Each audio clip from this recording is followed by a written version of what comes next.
गांव में एक राजू नाम का आदमी था। उसकी गांव के बाहर एक छोटी सी मैकेनिक की दुकान थी। वो दुकान में बेचने की चीजें भी रखा करता था। उसे पूरे गांव के लोग जानते थे। लोग उसकी दुकान पर टूटी चीजें जैसे गैस का चूल्हा, साइकिल, पंखा, छतरी इत्यादि बनवाने आते थे। वो अपना काम बहुत ईमानदारी से करता था। एक दिन की बात है। अरे भाई राजू, कैसे हो? मैं ठीक हूँ घनश्याम, तुम बताओ कैसे हो? सब ठीक तो चल रहा है? हाँ, सब ठीक है।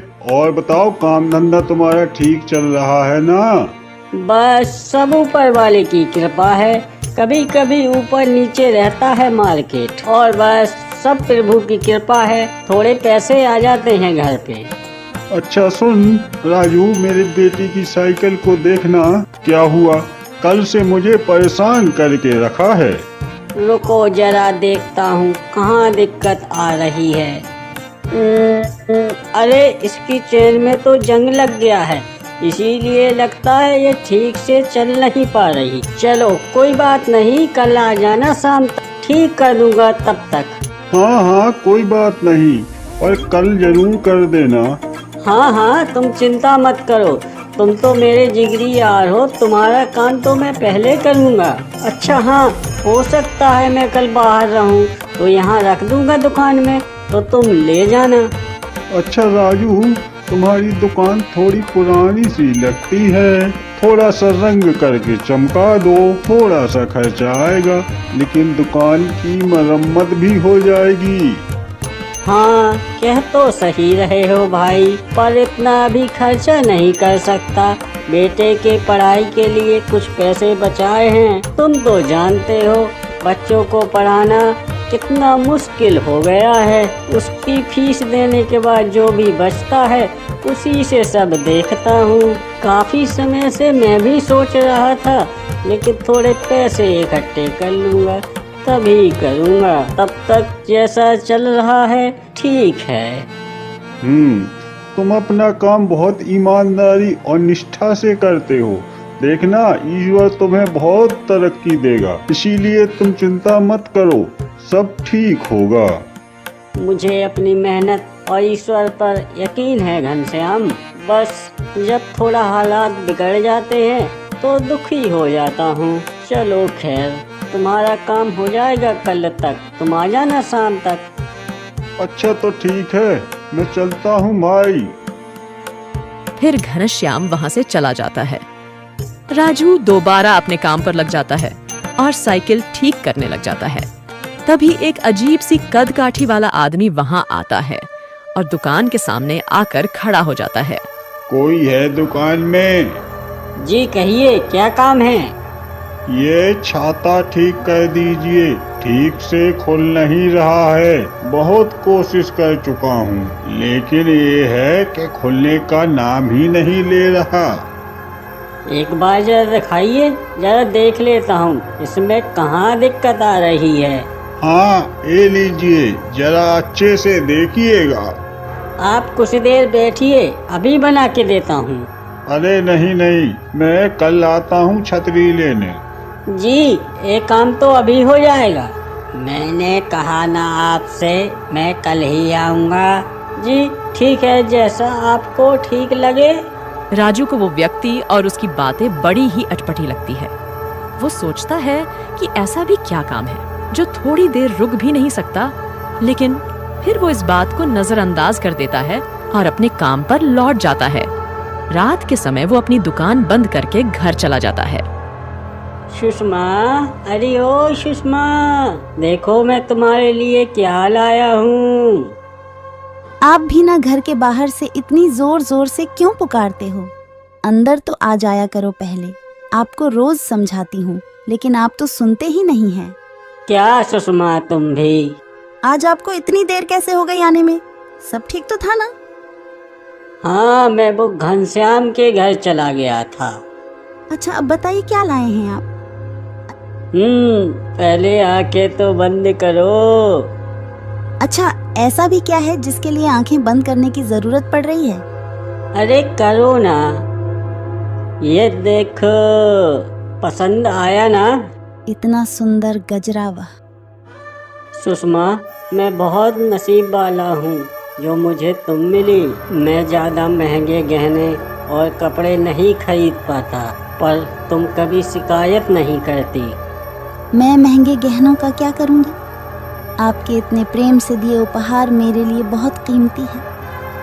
तुम देखना सुषमा, एक दिन हमारा भी बहुत बड़ा घर होगा। हमारा बेटा बहुत बड़ा आदमी बनेगा। अगले दिन फिर राजू अपनी दुकान के लिए निकल जाता है। राजू चलते चलते उसी छतरी वाले आदमी के बारे में सोचता रहता है। दुकान पर पहुंचकर वो सबसे पहले उसी छतरी को उठाकर देखता है। वो अजीब सा आदमी कौन रहा होगा? छतरी तो बिल्कुल ठीक है, फिर वो इसे मुझे क्यों पकड़ा गया? चलो, जब वो आदमी इसे लेने आएगा तो उसी से पूछता हूँ।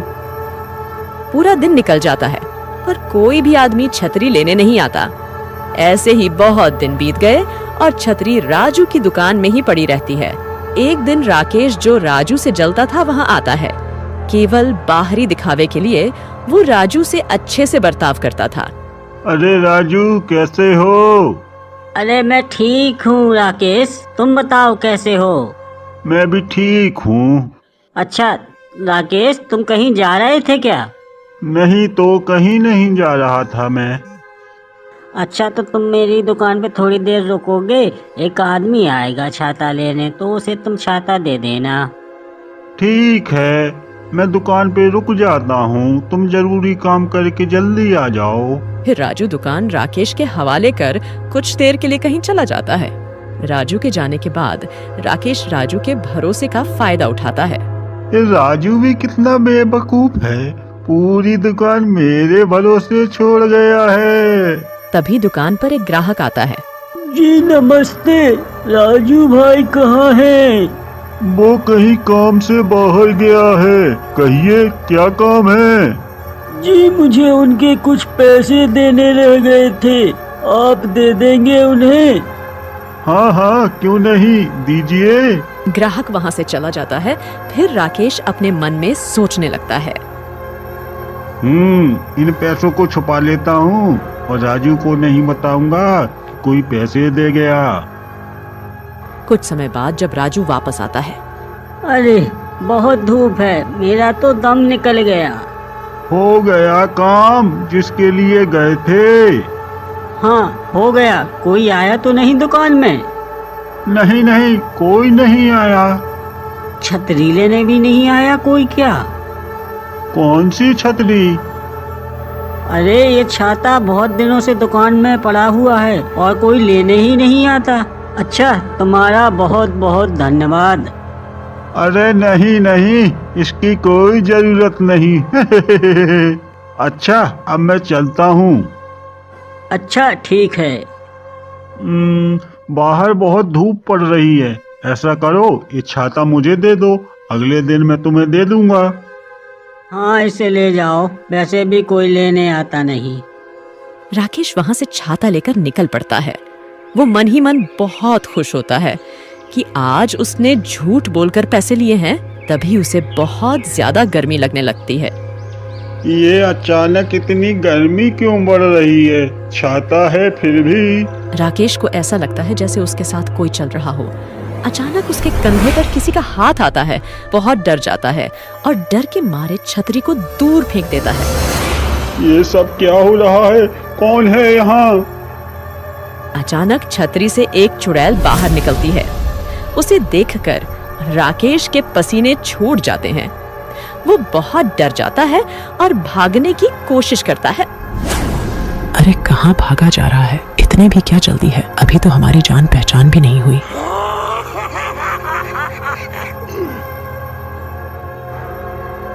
मुझे जाने दो।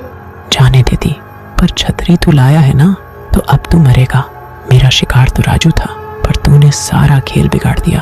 अब तू भुगत। चुड़ैल राकेश का बहुत बुरा हाल करती है। वो राकेश को जान से मार डालती है और उसकी लाश को नदी में फेंक देती है। छतरी फिर से पहले जैसी बन जाती है। अगले दिन गांव वाले राकेश की लाश को नदी से निकाल लेते हैं। कोई नहीं समझ पाता कि आखिर राकेश की मौत हुई तो कैसे हुई। राजू दुकान में बैठा सोचता रहता है। तभी वही अजीब सा आदमी उसकी दुकान पर आता है। कैसे हो भाई? हाँ हाँ हाँ, ठीक हूँ।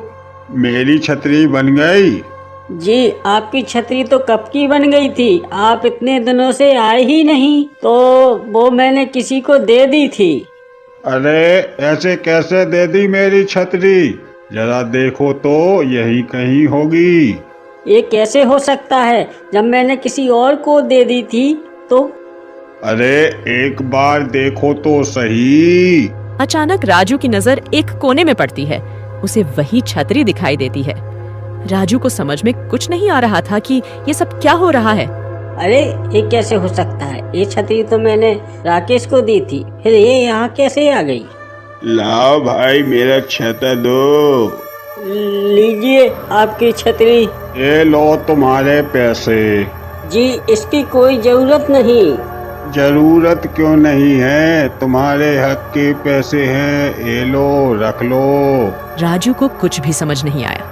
ये उसके लिए बहुत बड़ी पहेली बन के रह गया था।